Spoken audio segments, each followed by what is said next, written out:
और चलिए बढ़ते आगे, अब बात करेंगे धार के बदनावर में कांग्रेस नेता और पूर्व पार्षद साजिद खान को गिरफ्तार कर लिया गया है। जानकारी के मुताबिक बीजेपी नेता की शिकायत पर साजिद खान की गिरफ्तारी हुई है।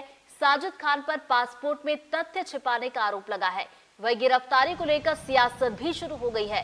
कांग्रेस विधायक भवर सिंह शेखावत ने गिरफ्तारी का विरोध किया है।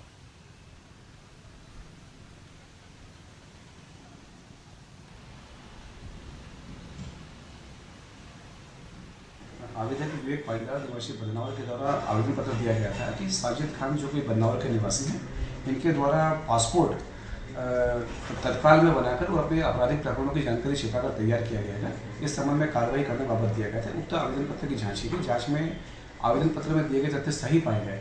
पासपोर्ट कार्यालय से भी जानकारी इस विषय में प्राप्त की गई। उनके द्वारा भी जानकारी दी गई है कि इनके द्वारा तत्काल में पासपोर्ट बनाया गया और पासपोर्ट में जो दिए जाती हैं धाराएं कि किस प्रकार के आपके खिलाफ अपराध पंजीबद्ध है, क्या न्यायालय में कोई मामला विचारा देने, कोई समन्स वगैरह आपके खिलाफ है, तो जानकारियों को इनके द्वारा जानबूझकर छुपाकर मूल्यवान संपत्ति जो कि पासपोर्ट है उसको प्राप्त करके सऊदी अरब विदेश यात्रा करी है। इस संबंध में थाना बदनावर जिला धार में इनके विरुद्ध धारा 420 धारा 12 पासपोर्ट अधिनियम के तहत अपराध पंजीबद्ध कर योजना में लिया गया। सरकारें यूं तो आए दिन सरकारी स्कूलों को लेकर बड़े बड़े दावे करती नजर आती हैं, लेकिन प्रदेश के स्कूलों से आती तस्वीरें इन दावों की शर्मनाक हकीकत बयां कर देती हैं। छत से टपकते पानी की ये तस्वीरें सेंधवा के मोयदा हाई स्कूल की है।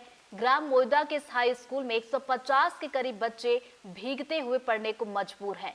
क्लासरूम में गिरता पानी जहां बदबू पैदा करता है, तो वहीं बच्चों की तबीयत पर भी बुरा असर डालता है।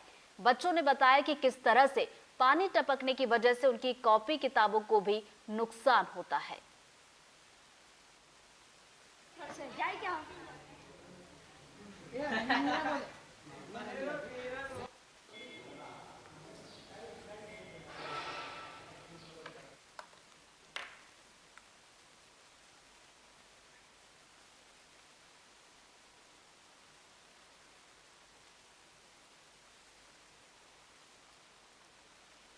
काजल निकाल कक्षा 9वीं।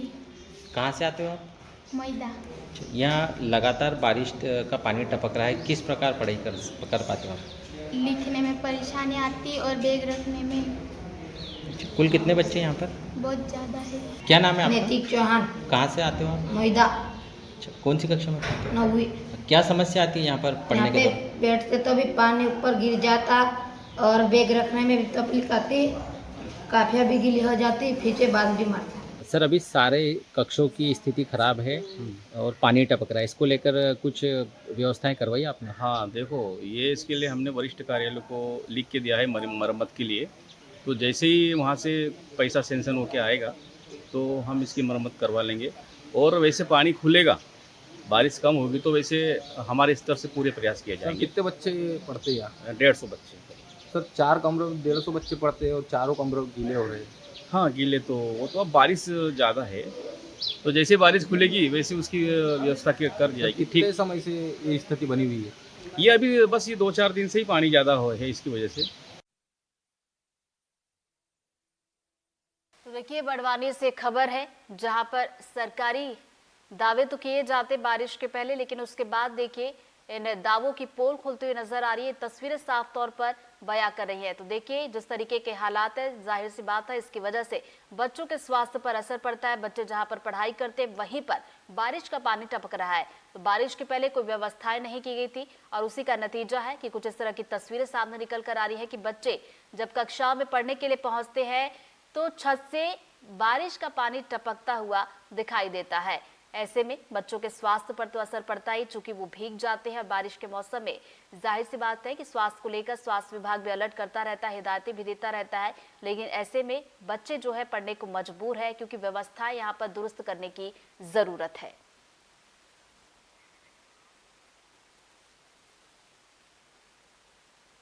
और चलिए बात करेंगे कटनी की। कटनी में कल से हो रही मूसलाधार बारिश की वजह से जनजीवन प्रभावित हो गया है। नदी नाले उफान पर है, तो वहीं निचली बस्तियों में नदी का पानी घरों में भरने से स्थानीय लोग आनन फानन में घर का सामान निकालने में लगे हुए हैं। लोग रात भर घरों में घुसे पानी से अपने सामान को बचाने में जुटे हैं। जिले के कई गांव की बस्तियां और शहर की कॉलोनियों में बाढ़ का पानी घुस गया है, जिसकी वजह से लोगों को काफी दिक्कतें हो रही हैं। और इसी को लेकर एनडीटीवी की टीम ने स्थानीय लोगों और नगर निगम के अधिकारियों से बातचीत भी की है। क्या कुछ कह रहे हैं आपको सुनवाते हैं।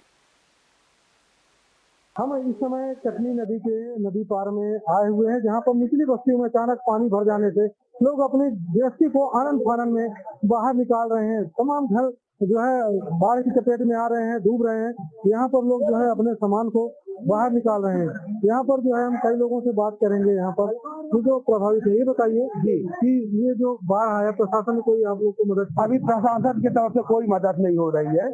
हम लोग परेशान है, स्वयं लोग एक दूसरे की मदद करके सबका सामान निकाल रहे हैं और सहयोग कर रहे हैं। दूसरे मकान दी गई करीब 8-10 घर डूब चुके हैं और नदी का जलस्तर लगातार बढ़ रहा है, काफी तेजी से जल स्तर बढ़ रहा है। तो सामान निकालने में करने में काफी परेशानी हो रही है। प्रशासन से चाहते हैं कि मदद करे आगे लोगों की। अभी तक कोई मदद नहीं है। यहाँ पर हम लोग खड़े हैं, यहाँ तक पानी आ गया है। कई जो है मकान बाढ़ की चपेट में आ रहे हैं, जिससे जो निचली बस्तियों में रहने वाले हैं, जो नदी से अलग कर यहाँ पर लोग रहते हैं और यहाँ पर जो है आनंद फानन में यहाँ पर है। लेकिन एक बात बता दें, यहाँ पर कोई भी प्रशासनिक हमला यहाँ पर नहीं आया है, जिसके कारण लोगों को खतरा बना हुआ है। लोग आनंद फानन में किसी तरह अचानक बाढ़ जो आया है। हालांकि बता दें कि देर रात से यहाँ पर लगातार मूसलाधार बारिश जारी है, जिसके कारण आखिर अब लोग जो है बस्ती वाले भी बाढ़ की चपेट में आने लगे हैं। कटनी से राम बिहारी गुप्ता, एनडीटीवी। नदी में कल शाम से जोरदार बारिश हो रही है, जिसके कारण निचली बस्तियों में जल भराव हो गया है और नदी नाले भी उफान पर हैं। मैं इस समय हम यहाँ पर कटनी के गाटर घाट में यहाँ पर मौजूद हैं। यहाँ पर आप देख सकते हैं कि पुल के ऊपर से पानी आ गया है और निचली बस्तियों में पानी नदी का जाने लगा है, जिसके कारण यहाँ पर प्रशासन ने भी एहतियातन बरत सुरक्षा की दृष्टि देखते हुए बैरिकेड्स लगा दी गई है। यहाँ पर नगर निगम का अमला भी मौजूद है। आप देख सकते हैं कि पानी कितना तेज है और धीरे धीरे वो उसका लेवल जो है बढ़ता जा रहा है, बस्ती की ओर आती जा रही है। कई गाड़ियां जो निचली बस्तियों में खड़े थे वह भी डूब चुके हैं। यहाँ पर कई लोगों से और भी हम जानकारी लेंगे। ये बताइए पानी कितना तेज से है, कितने बस्तियां प्रभावित हुई?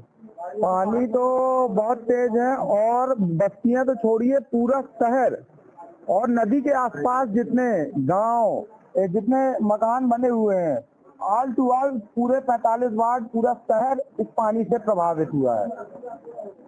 लोगों के घरों में भी पानी लोगों के घरों में पानी है और हम शासन प्रशासन और जो आम जनता है उससे हाथ जोड़कर निवेदन करते हैं कि पानी की आपात स्थिति में जो घर नदी के पास है उनको खाली कर देवें और शासन प्रशासन मुस्तैदी के साथ इस समय जो है जनता के लिए खड़ा रहे। यही हम जनता से, शासन प्रशासन और जनप्रतिनिधियों से निवेदन करते हैं।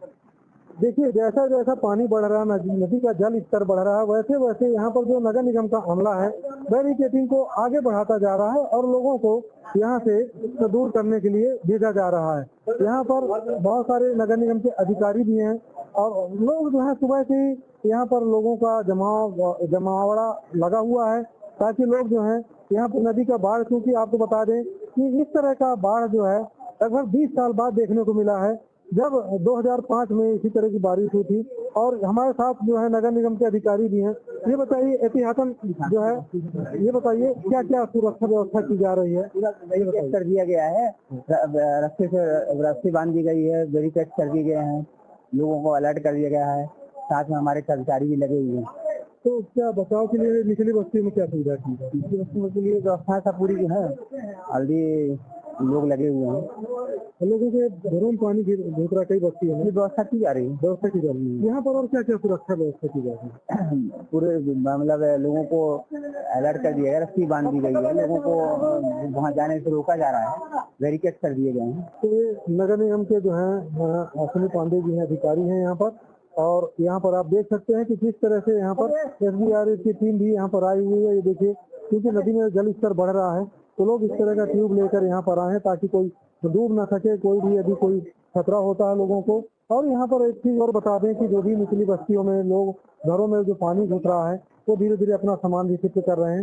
हालांकि कई सारे वीडियो आए हैं, देर रात में लोगों के जो कई कॉलोनियों में पानी घुस गया था, जिसके कारण लोग रात भर जो है अपने सामान को, अपने गृहस्थियों को बचाना जो है शुरू कर रहे थे। यहाँ पर फायर ब्रिगेड के भी यहाँ पर जो अधिकारी हैं फायर ब्रिगेड के यहाँ पर, ये बताइए फायर ब्रिगेड के हैं, फायर ब्रिगेड के हैं आप? फायर ब्रिगेड जी क्या क्या व्यवस्था की जा रही है? अपने यहाँ से रस्ता बैरिकेड वगैरह रस्ता लगवा रहे हैं। अपनी टीम यहाँ तैनात है, किसी प्रकार की अपनी दुर्घटना न हो, उसके लिए सब सजग है। अभी तक जो है कितने लोगों को जैसे निचली बस्ती में पानी घुस गया है? निचली बस्ती अभी तो हमवाटा घाट एरिया क्षेत्र में है, हमारी टीम पूरी लगी हुई है। अभी 2 आदमी उसके अंदर पानी में घुस गए थे, उनको निकाला गया है। ये फायर निरीक्षक है नगर निगम में, जो बता रहे हैं कि 2 आदमियों को उनके द्वारा बताया भी गया है।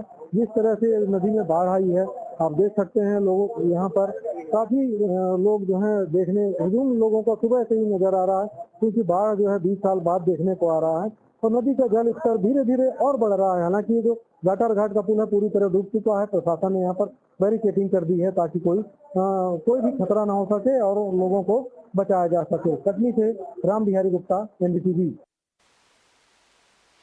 बढ़ते आगे, छिंदवाड़ा के जुन्नारदेव में श्रद्धालुओं से भरी एक कार कच्चा नदी पार करते हुए बह गई। कार में सवार 5 में से 4 लोगों को स्थानीय लोगों की तरफ से रेस्क्यू करके बाहर निकाला गया। वही एक व्यक्ति नदी में आगे बह गया, जिसका रेस्क्यू जारी है।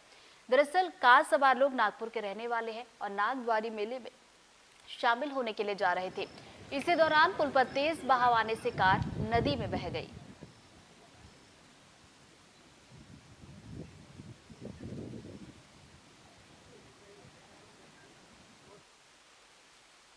और चलिए रुक करेंगे गुना का। गुना के बामौरी तहसील के लालोनी गांव में बच्चे स्कूल आने से अब डरते हैं। स्कूल की बिल्डिंग जर्जर हो चुकी है। यहां प्राइमरी और मिडिल स्कूल के बच्चे पढ़ने के लिए आते हैं।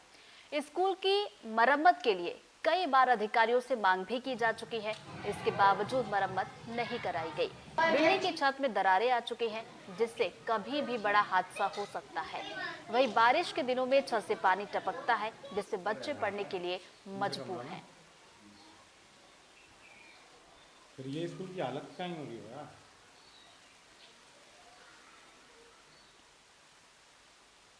इधर छतरपुर में अग्निवीर की तैयारी कर रहे युवाओं से एनडीटीवी की टीम ने बातचीत की है। जिस तरह से मध्य प्रदेश सरकार ने अग्निवीरों को आरक्षण देने की घोषणा की है, उससे युवाओं में उत्साह बढ़ा है और अग्निवीर के लिए तैयारी कर रहे हैं। हालांकि हाल ही में ग्वालियर में अग्निवीर की परीक्षा निरस्त कर दी गई थी, जिसके बाद वो मायूस नजर आए थे।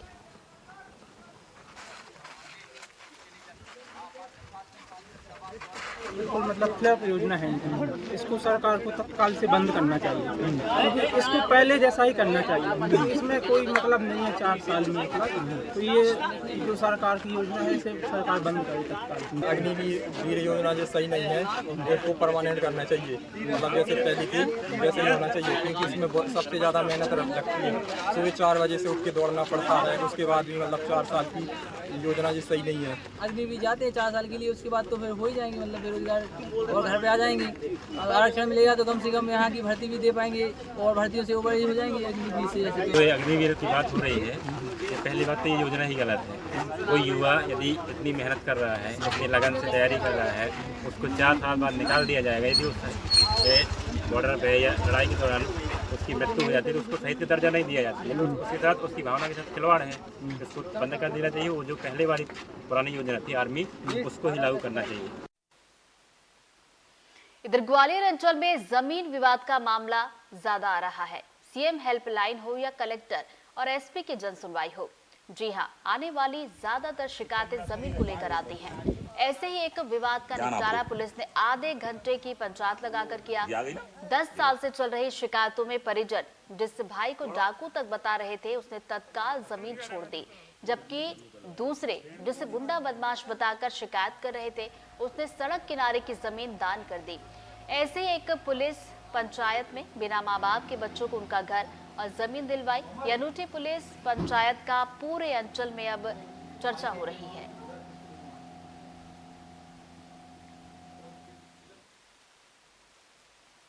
थाना बिजौली अंतर्गत जग्गूपुरा गांव है, जहां पर परिहार समाज के 4 फरियादी थे जिन्होंने सीएम हेल्पलाइन लगाई थी। मौके पर मैं गया पुलिस के साथ, तो जैसे ही हम लोगों ने बैठकर चर्चा की, टेप लेकर नापा तो रास्ता निकल गया और जो चाचा था एक जो लगभग 30-40 साल से गांव नहीं गया था, वो वापस आज गांव गया था, उसको भी बेशकीमती ज़मीन जो सड़क किनारे थी वो भी तत्काल मिल गई। तो सीएम हेल्पलाइन हमारे पुलिस अधीक्षक महोदय का निर्देश है कि जो भी सीएम हेल्पलाइन प्रकरण आते हैं उनका निराकरण करें। तो हम लोगों ने मौके पर जाकर किया तो वो आपसी समझौते से सुलह भी हो गई। जग्गूपुरा गांव है बिजोली थाने में।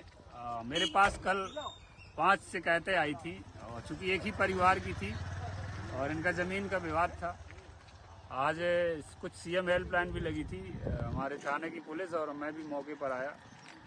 बहुत लग रहा था कि बड़ा विवाद है, एक दूसरे की लोग सुनते नहीं तो बुराई तो ऐसे कर रहे थे, मतलब सगे भाई भतीजे बोले वो तो बड़ा गुंडा है, बड़ा डॉन है और डंडे मार के ज़मीन छुड़ा ली। लेकिन जब मौके पे आओ तो असलियत पता चलती है कि छोटे छोटे से विवाद हैं और कुछ नहीं था। आधा घंटे की उसमें ये सरदार सिंह परिहार साहब ने अच्छा रोल किया और सबने बहुत अच्छा किया, तो ये निपटारा हो गया बहुत आसानी से, कई सालों पुराना। मैं हमेशा यही कहता हूँ कि बात उलझाने से उलझ जाती है और सुलझाने से सुलझ जाती है। 50 मूसर चंदों के बीच में 2 समझदार हो तो सालों पुरानी बात आसानी से बन जाती है। तो ये ऐसे ही इन सब ने समझदारी का निभाया। ये दादा कल मेरे पास शिकायत करने गए तो बताओ कैसे हो, खुश हो? हाँ खुश है सर। खुश हो? खुश है सर। सर खुश है। मतलब बंटवारा हो गया? हो गया सर। सही बढ़िया। डायलॉग तो बोलो। हाँ डायलॉग ये है, हम गरीब जरूर है सर, मोटे मन के आदमी। वाह बहुत बढ़िया।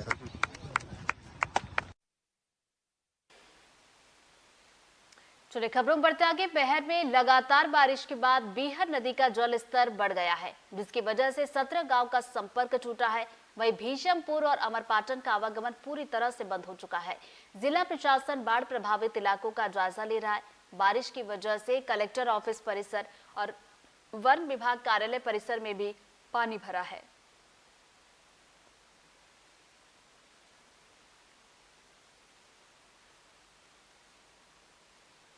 मैहर में लगातार बारिश का कहर जारी है। मैहर में बारिश के चलते कई क्षेत्र जो हैं धूप प्रभावित हो गए हैं।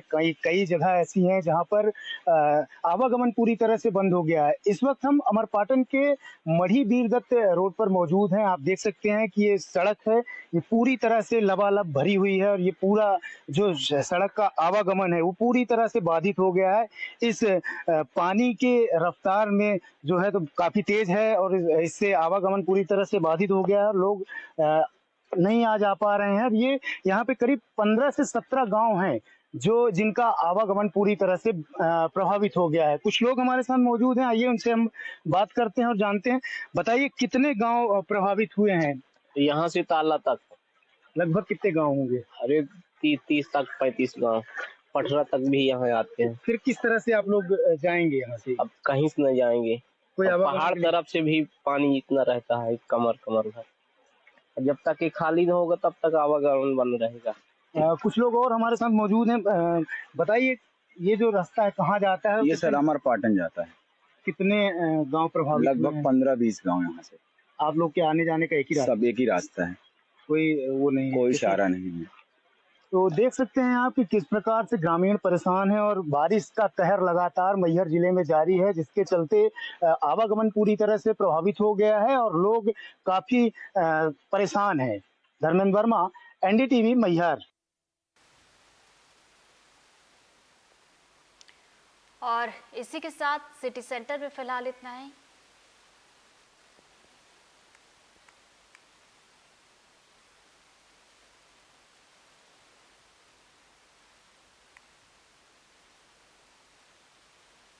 तो देखिए तस्वीरें आपको दिखा रहे हैं, लगातार बारिश की तस्वीरें आ रही हैं। मध्य प्रदेश और छत्तीसगढ़ दोनों ही जगह बारिश का दौर लगातार जारी है। तो कुछ ऐसी तस्वीरें आप देखिए जहां पर बारिश की वजह से नदी नाले उफान पर है और लोगों को यहां पर काफी परेशानियों का सामना करना पड़ रहा है।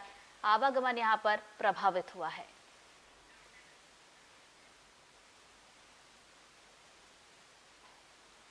चलिए बढ़ते आगे। छत्तीसगढ़ के पहले हरेली त्योहार को बड़े ही धूमधाम और उत्साह के साथ मनाया जा रहा है। सीएम आवास को छत्तीसगढ़ की ग्रामीण संस्कृति की थीम पर सजाया गया। पारंपरिक नृत्य और संगीत की प्रस्तुति भी दी गई। हरेली त्योहार पर कृषि से जुड़े औजार की पूजा की जाती है और परंपरा का पालन किया जाता है। इस त्योहार को लेकर एनडीटीवी की टीम ने प्रदेश अध्यक्ष किरण सिंह देव से बातचीत की है। छत्तीसगढ़ के पहले तिहार हरेली पर्व की धूम पूरे प्रदेश के साथ साथ सीएम आवास में भी देखी जा रही है। सीएम आवास को एक परंपरागत तरीके से सजाया गया है और जो पारंपरिक नृत्य हैं और जो पारंपरिक गीत हैं उनकी गूंज आपको सुनाई दे रही होगी सीएम आवास में। और सीएम आवास को विशेष तरीके से सजाया गया है और मुख्यमंत्री के साथ मंत्रिमंडल के जो तमाम सदस्य हैं वो यहाँ पे आपको देखने को मिलेंगे और इस कार्यक्रम में वो शामिल होंगे। भाजपा के प्रदेश अध्यक्ष भी यहाँ पे पहुंचे हुए किरण सिंहदेव जी, हम उनसे ही बात कर लेते हैं। किरण जी आज और इसी के साथ इस बुलेटिन में फिलहाल इतना ही।